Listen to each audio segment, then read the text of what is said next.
30 ವರ್ಷಗಳ ನಂತರ ಇದೇ ಮೊದಲ ಬಾರಿಗೆ ಮೊದಲ ದಿನವೇ ಕ್ಯೂ ನಿಂತು ಟಿಕೆಟ್ ಕೊಂಡು ಲ್ಯಾಂಡ್ ಲಾರ್ಡ್ ಸಿನಿಮಾ ನೋಡಿದೆ.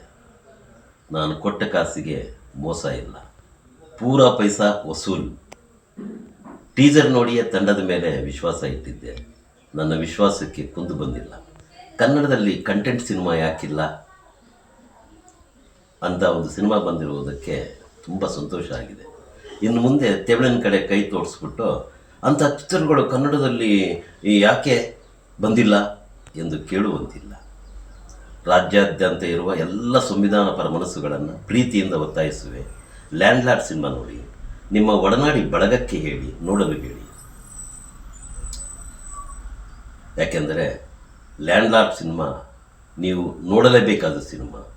ಇದು 80ರ ಆ ಕಾಲವನ್ನು ಈ ಕಾಲಕ್ಕೆ ತಂದು ಹಳ್ಳಿ ಹಳ್ಳಿಗೂ ಸಂವಿಧಾನ ಆಶಯ ತಲುಪಬೇಕಾದ್ದು ಅದೆಷ್ಟು ತುರ್ತು ಮತ್ತು ಆದ್ಯತೆ ಇದೆ ಎಂಬುದನ್ನು ಹೇಳ್ತದೆ ಈ ಸಿನಿಮಾ.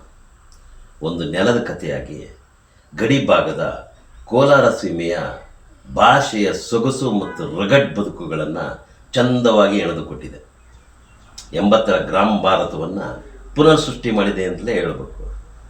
ದಿನ್ಯಾ ವಿಜಯ್ ಕೊಡಲಿ ರಾಚೆಯನಾಗಿದ್ದು ಯಾಕೆ, ಅಂತ್ಯದಲ್ಲಿ ಅಕ್ಷರ ಕೈಗೆತ್ತಿಕೊಳ್ಳುವಂತೆ ಹೇಳುವುದು ಯಾಕೆ ಎಂಬುದು ಚರಿತ್ರೆಯ ಈ ಕಾಲಘಟ್ಟದಲ್ಲಿ ಅತ್ಯಂತ ಜರೂರಿಯಾಗಿ ಎದುರಿಸಬೇಕಾಗಿರುವಂಥ ಪ್ರಶ್ನೆ.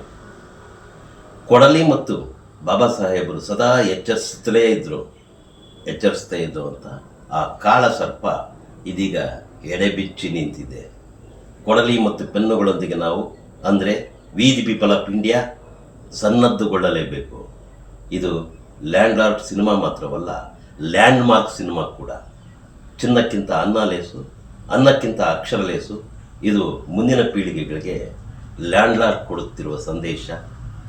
ದಯಮಾಡಿ ಎಲ್ಲರೂ ಥಿಯೇಟರ್ಗೆ ಹೋಗಿ ಸಿನಿಮಾ ನೋಡಿ. ಗ್ಯಾರಂಟಿ ನ್ಯೂಸ್, ಸುದ್ದಿ ಖಚಿತ, ನ್ಯಾಯ ನಿಶ್ಚಿತ.